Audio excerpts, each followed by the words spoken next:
Terima kasih Tuhan. Jadikan hidup kami berkenan di mata-Mu Bapa. Bukan kami yang membenarkan diri, tapi Tuhan yang membenarkan kami, karena tidak ada kebenaran dari diri kami sendiri. Bahwa hari-hari ini kami terus mempersembahkan yang terbaik buat Tuhan. Mari Tuhan urapi setiap kami untuk mendengarkan firman-Mu. Ajar kami memiliki hati, roh, dan pendengaran seperti seorang murid, untuk kami boleh belajar duduk diam di kaki Tuhan. Urapi hamba-Mu yang tidak ada apa-apanya Tuhan. Urapi hamba-Mu dengan Roh Kudus. Roh Kuduslah yang sanggup menerjemahkan setiap firman yang kami baca. Terima kasih Tuhan, terima kasih Bapa. Kami adalah orang-orang yang lapar dan haus akan Engkau, dan kami percaya kami akan dipuaskan. Dalam nama Yesus kami buka hati bagi firman-Mu. Haleluya. Amin. Amin.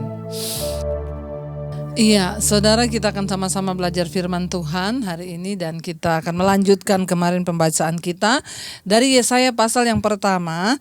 Saudara, kemarin kita sampai pada ayat yang ke-18 ya, tapi saya pengen ulangi saudara ayat yang ke-18 itu. Kemarin ada yang bertanya kepada saya ya. Jadi ayat 18 berkata, marilah, baiklah kita berperkara, firman Tuhan. Ya, Tuhan mengajak kita berperkara dengan Tuhan. Ayo, kata Tuhan. Ya, sekalipun dosamu merah seperti kirmisi, akan menjadi putih seperti salju. Sekalipun berwarna merah seperti kain kesumba, akan menjadi putih seputih bulu domba. Ya, saudara, ada yang bertanya kepada saya, yang WA kepada saya, Ibu, maaf ya, maksudnya kirmisi itu apa Bu? Ya, bagus pertanyaannya saudara ya.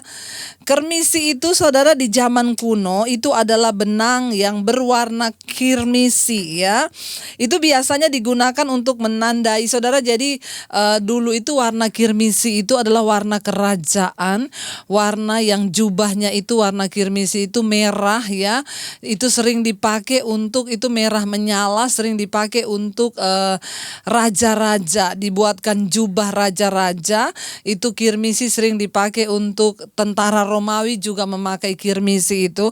Nah, kita tuh pengen, ada yang tanya, Bu, apa kirmisi itu? Kirmisi itu saudara, yaitu adalah satu bahan pewarna pada zaman dulu saudara. Ya, warna itu, ini warna melambangkan kekuasaan ya. Kirmisi itu melambangkan kemakmuran, kemewahan di dunia kuno dulu ya. Jadi pertama kali kirmisi ini disebut pada abad yang ke-8 dengan nama Armenian Red ya, yaitu tercatat dalam tulisan-tulisan orang Asyur ya dan Persia. Dan saudara, pewarna tersebut diimpor dulu dari Persia ke Roma ya. Lalu kita mungkin pengen bertanya saudara ya, kirmisi itu sebenarnya dari apa saudara dibuatnya? Seperti kita tahu pada zaman dulu itu belum ada tinta, belum ada pewarna buatan, belum ada zat-zat kimia. Ya, jadi kirmisi itu adalah didapati dari telur hewan yang namanya itu kokulus ya. Kokulus itu jadi gini saudara, hewan itu sejenis kumbang pada zaman dulu. Jadi induknya itu betina itu ya, kalau bertelur saudara, maka telur-telurnya itu dierami, lalu induknya itu berada di sekeliling telur-telur ini. Ya, ketika telur-telur itu pecah menjadi ulat saudara, maka dia akan memakan induk ulat betinanya ya, lalu di situ keluar darah ya, karena dia memakan induk ulat betinanya ini, lalu keluar darah. Dari tetesan darah itu saudara, itu yang diambil buat bahan pewarna ya, dan direndam, benang itu direndam di dalam darah itu, lalu itu akan menghasilkan warna kirmisi. Jadi itu dulu mahal saudara, bayangkan untuk mendapatkan, sedangkan kesumba itu sendiri berasal dari sejenis tanaman saudara ya. Pada zaman dulu semua pewarna memakai bahan alami dan sangat mahal. Jadi hanya orang-orang bangsawan, hanya orang-orang kaum terhormat yang memakai warna pada zaman itu. Makanya saudara kalau lihat di film-film zaman dulu, baju mereka itu warnanya semua cuma sama, krem gitu, semua nggak ada warna ya, putih gitu ya. Tetapi kalau orang memakai warna merah, kirmisi atau ungu, itu adalah bahan yang dipakai untuk orang-orang terhormat, kalangan bangsawan ketahuan sampai saat ini tentara kerajaan Inggris juga memakai warna kirmisi itu, saudara. Ya, jadi kenapa kenapa Tuhan melambangkan ini dosamu merah seperti kirmisi? Itu, saudara, karena dari darah ulat betina itu yang memakan tubuhnya sendiri untuk anak-anaknya. Jadi itu warna yang tidak mudah hilang. Sekalipun sudah dicuci berkali-kali, diilangin pakai apapun, tidak akan hilang. Ya, sama dengan kesumba yang diambil dari getah pohon. Ya, itu tidak mudah hilang, ya. Dan itu juga menjadi bahan yang dipakai untuk jubah para imam di bait Allah. Jadi, saudara, itu lambang warna yang tidak mudah hilang. Artinya apa, saudara? Ini juga melambangkan dosa. Sebesar apapun dosamu, seringkali kita berpikir dosa saya tidak bisa diampuni. Hari-hari ini, saudara, orang datang kepada saya bertanya, "Bu, saya mau bertobat, tapi apakah Tuhan mau mengampuni saya, Bu? Ya, saya ini sudah berzina, saya begini, banyak dosa yang saya lakukan." Ya, saudara, ayat ini menjamin semerah apapun dosamu, sekalipun seperti kermisi atau kain kesumba, kata Tuhan, ya, maka Tuhan berkata, "Aku akan membuatnya menjadi seputih salju." Nah, kain kesumba menjadi seputih bulu domba. Kain kesumba itu, saudara, warna kesumba itu dipakai hanya untuk bisa mewarnai khusus bahan yang dari domba, seperti wool dari bulu domba. Makanya Tuhan berkata akan menjadi putih kembali seperti bulu domba. Artinya apa? Tidak ada perkara yang mustahil. Kalau kita mau bertobat, Tuhan pasti mengampuni, ya. Ayat yang berikutnya, ayat yang ke-19 berkata tadi malam, ya, "Jika kamu menurut dan mau mendengar, maka kamu akan memakan hasil baik dari negeri itu. Tetapi jika kamu melawan dan memberontak, kamu akan dimakan oleh pedang. Sungguh Tuhan yang mengucapkannya." Saudara, jangan bermain-main lagi. Kita mau serius dengan Tuhan. Kita mau sungguh-sungguh dengan Tuhan. Ini Tuhan yang mengucapkan. Mari kita bertobat. Baik, kita lanjut ke perikop, ya, di sana yang ada judul perikop. Kalau saudara pegang Alkitab, ya, terjemahan lain itu hukuman atas Yerusalem, ya. Ayat yang ke-21, ya, ayat 21, hukuman atas Yerusalem. Ya, di sini firman Tuhan berkata begini, "Bagaimana ini? Kota yang dahulu setia sekarang sudah menjadi sundal. Tadinya penuh keadilan dan di situ selalu diam kebenaran, tetapi sekarang penuh pembunuh." Ya, sundal di sini berbicara tentang pengkhianatan. Dulu kota ini, saudara, penuh dengan kesetiaan, hanya menyembah kepada Tuhan. Tetapi sekarang mereka telah bersundal. Artinya apa? Mereka memalingkan kesetiaannya kepada dewa-dewa yang lain, kepada ilah-ilah yang lain. Karena itu Tuhan berkata sekarang penuh dengan sundal, ya. Tadinya penuh keadilan dan di situ selalu diam kebenaran, tetapi sekarang penuh pembunuh. Ya, jadi Tuhan sedang berbicara tentang Yerusalem, kota yang dulunya setia, kota yang dulunya penuh kebenaran, sekarang sudah beralih dan tidak lagi adil, tetapi menjadi kota yang penuh dengan pembunuh. Ayat 22, "Perakmu tidak murni lagi dan arakmu telah bercampur air." Berbicara tentang kemurnian. Ya, tidak ada lagi kemurnian di dalamnya, kata Tuhan, ya.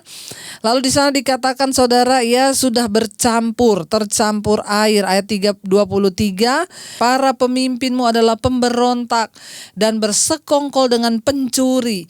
Semua suka menerima suap dan mengejar sogok.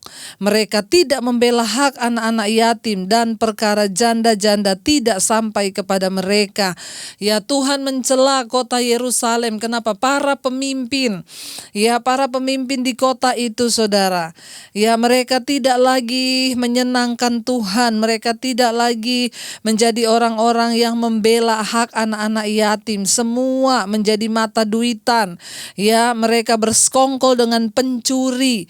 Mereka menerima suap, ya, mengejar sogok, saudara. Kita berdoa supaya bangsa kita hari-hari ini menjadi bangsa yang dimurnikan Tuhan, ya, saudara.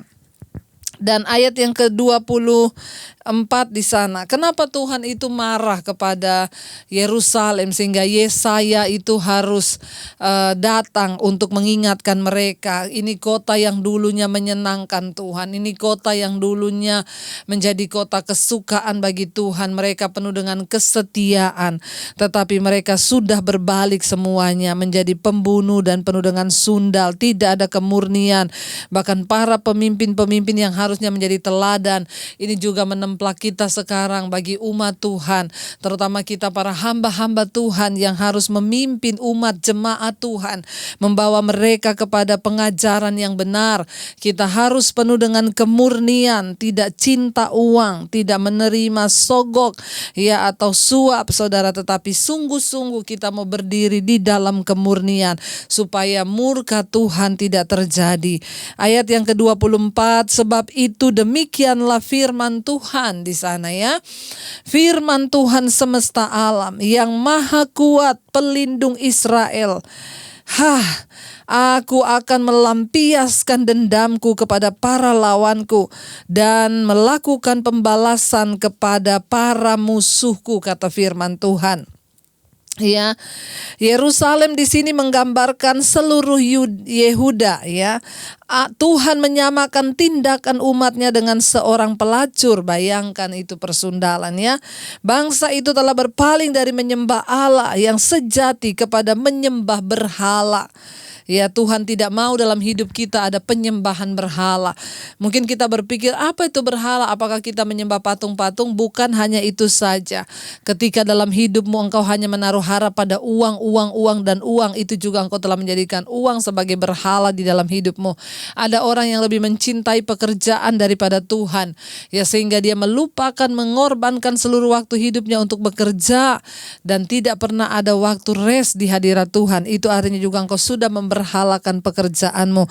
Atau ada orang yang karena hobi setiap hari saudara mengejar hobinya ya, dan lebih daripada Tuhan, itu juga engkau sudah menjadikan berhala hobimu itu. Penyembahan berhala secara lahiriah atau batinnya merupakan persinahan rohani. Ya, ternyata ada persinahan rohani, persundalan rohani itu ada. Ketika kita mulai menyembah dan condong hati kita kepada sesuatu ya, yang melanggar komitmen kita kepada Tuhan demi mengasihi sesuatu yang lain. Tuhan Yesus menggambarkan orang-orang pada zamannya yang suka berzina meskipun mereka fanatik beragama. Sebagai gereja kita adalah pengantin Kristus yang oleh iman kita telah mengenakan pakaian dan jubah kekudusan dan kebenaran Tuhan. Ya, tetapi apakah iman kita sudah menjadi tidak murni atau lemah hari-hari ini? Atau iman kita telah bercampur dengan hal-hal keduniawian sehingga Tuhan berkata, ya arakmu sudah tidak murni tetapi bercampur air. Ya, kita berdoa saudara, ya mari kita memelihara pengabdian kita kepada Tuhan tetap kuat dan murni. Jangan mau tergoyahkan. Ya, uang itu kita cari tapi bukan uang segala-galanya. Harta kita butuhkan tetapi bukan harta segala-galanya. Keluarga lebih penting, Tuhan lebih penting, dan semuanya adalah berpusat kepada kita mencintai Tuhan ya. Ayat 24 di sana tadi dikatakan saudara ya, sebab itu demikianlah firman Tuhan semesta alam yang maha kuat pelindung Israel. Aku akan melampiaskan dendamku kepada para lawanku dan melakukan pembalasan kepada para musuhku. Ingat saudara, yang dulu kita sudah baca, jangan jadi musuhnya Tuhan. Seringkali banyak orang yang mau menjadi musuh Tuhan. Dengan cara apa? Ketika engkau tidak mau tunduk pada kebenaran, engkau terus hidup mengikuti dosa dan kedaginganmu, itu artinya engkau sudah menjadi musuh Tuhan. Mari kita menjadi sahabat-sahabatnya Tuhan. Kenapa? Karena firman Tuhan berkata, ya Tuhan itu memberitahukan jalan-jalannya kepada orang yang bergaul karib dengan dia.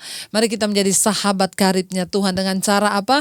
Kita mau tunduk pada segala jalan kebenaran. Aku akan bertindak terhadap engkau, ayat 25. Ya, aku akan bertindak terhadap engkau. Aku akan memurnikan perakmu dengan garam soda dan akan menyingkirkan segala timah daripadanya. Saudara, Tuhan masih mengasihi, karena itu Dia mau memurnikan. Yang namanya proses pemurnian itu enak? Tidak enak. Emas itu untuk menyatakan murni atau tidaknya dia harus dibakar sampai meleleh dan baru terpisah unsur-unsur yang lain, dan yang hanya memisahkan diri di dalam panas tingkat tinggi, yaitu namanya dimurnikan. Batu berlian kristal itu dihasilkan dari pemanasan tingkat tinggi, ya baru dia benar-benar murni, saudara. Ya, saudara, ketika kita ini iman dan hidup mau dimurnikan itu tidak enak. Karena itu jangan karena terpaksa. Hari ini sebaiknya kita datang dengan sukarela dan berkata, Tuhan murnikan hidupku, Tuhan murnikan hatiku.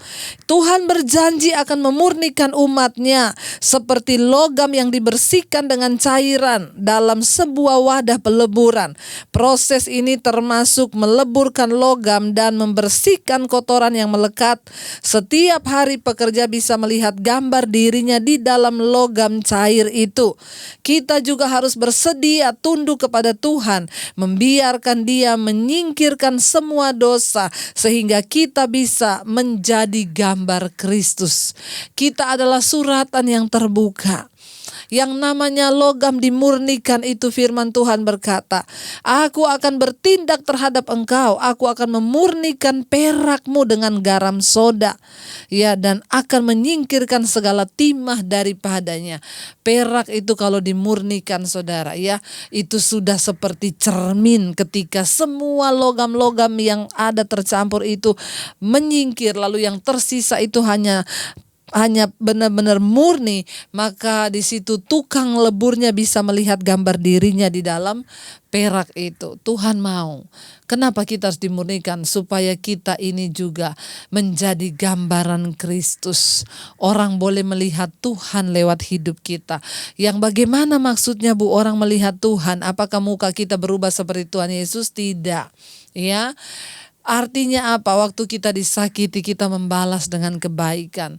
Semua yang Yesus ajarkan itu ada dalam hidup kita, sehingga kita bisa merefleksikan gambar Tuhan di dalam hidup kita.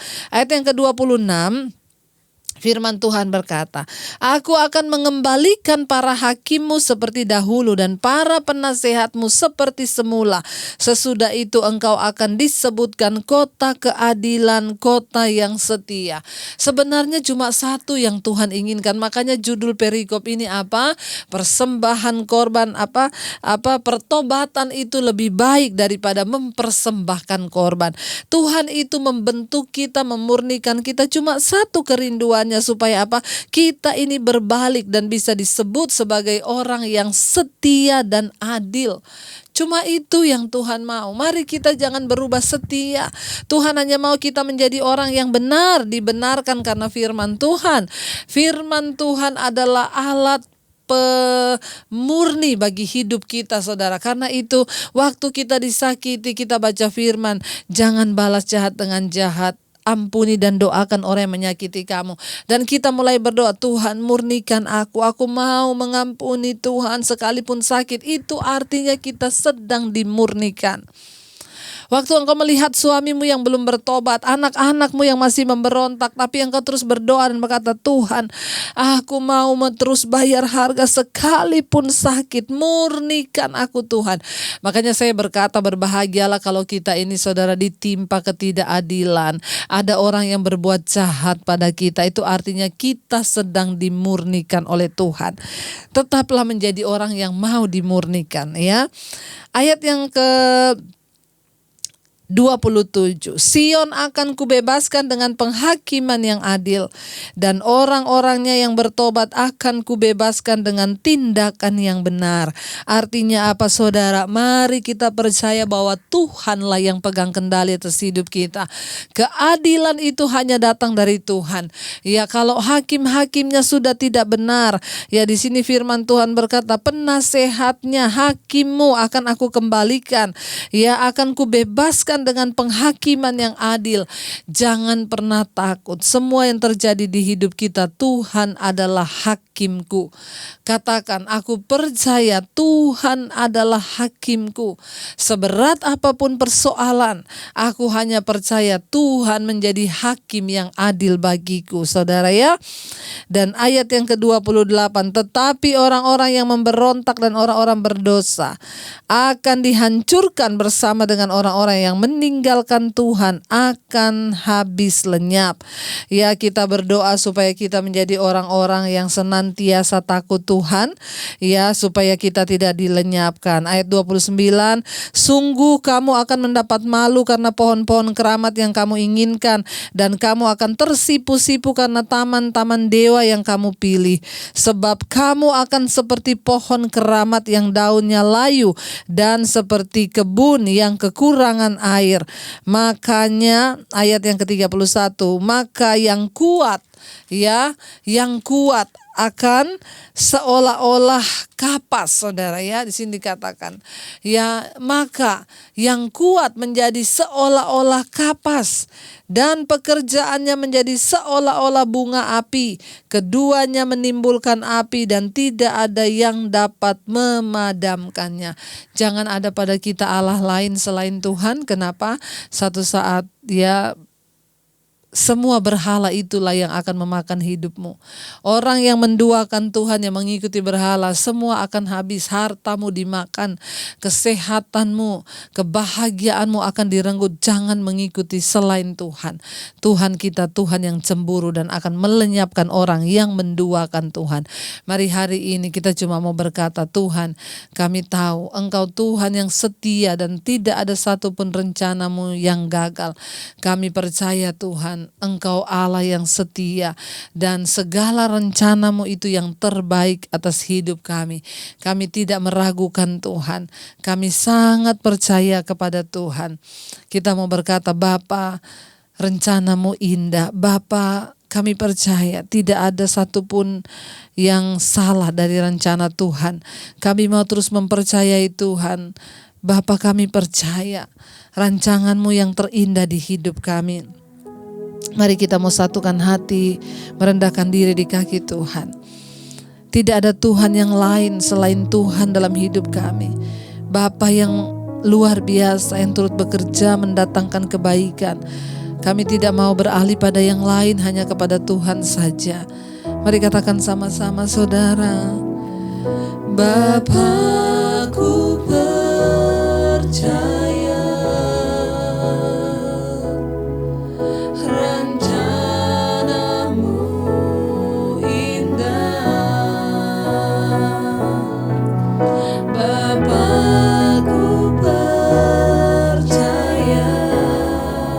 turut bekerja. Amin Tuhan, amin.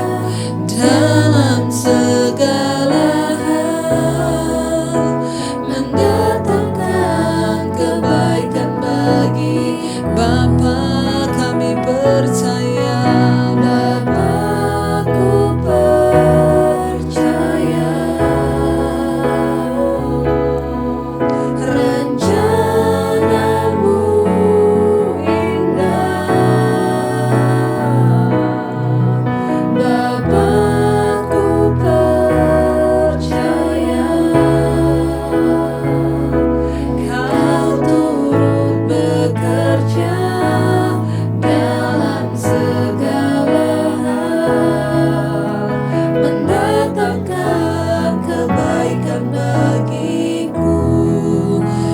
percaya hanya Engkau Tuhan yang layak untuk disembah. Tidak ada Allah lain. Hanya Tuhan yang menjadi Tuhan atas hidup kami. Kami mau kembali kepada kesetiaan. Kami tidak ingin meninggalkan Tuhan. Kami ingin mata kami hanya tertuju pada Tuhan, bukan pada uang, bukan pada ilah-ilah zaman ini. Kami mau mengejar Tuhan dengan benar, mengejar perkenanan-Mu Bapa. Karena kami tahu semua akan berlalu, dunia ini akan hilang lenyap, bahkan hidup kami satu saat akan berakhir di dunia ini, dan kami harus kembali kepada Tuhan Sang Pencipta kami. Biarlah Engkau terus dapat menempati kami berkenan dan layak Tuhan, dan bukan menjadi orang-orang yang dimurkai. Bahkan kami berdoa, tuntun terus kami dalam jalan kebenaran-Mu, agar kami juga boleh mewariskan iman dan kebenaran buat keturunan anak cucu kami. Kami buka hati dan tangan kami untuk menerima berkat Tuhan. Diberkatilah Engkau dalam kehidupan-Mu, diberkati rumah tangga-Mu, diberkati pekerjaan-Mu, diberkati kesehatan-Mu. Tuhan, membuat semua yang Kau lakukan dengan tangan-Mu berhasil, bahkan hidup-Mu menjadi tanda bagi kemuliaan-Nya. Terimalah kiranya berkat dari Allah Bapa, cinta kasih Tuhan Yesus Kristus, penyertaan Allah Roh Kudus menyertai hidup-Mu, mulai dari malam hari ini bahkan sampai kali yang kedua Tuhan Yesus datang menjemput kita semua. Nama-Mu tercatat di dalam kitab kehidupan. Dalam nama Yesus yang percaya diberkati, kita akan bersama. Amin, amin. Tuhan Yesus memberkati bagi setiap kita. Tetaplah bersemangat, tetaplah percaya bahwa Tuhan bersama dengan kita. Tuhan Yesus memberkati. Jika Anda diberkati dengan channel saya, jangan lupa tekan tombol subscribe, dan jangan lupa like, share, dan komen, dan jangan lupa untuk mengklik tombol lonceng di bawah ini supaya Anda mendapatkan pemberitahuan setiap kali saya mengupload video-video yang baru. Jangan takut karena gratis. Tuhan memberkati.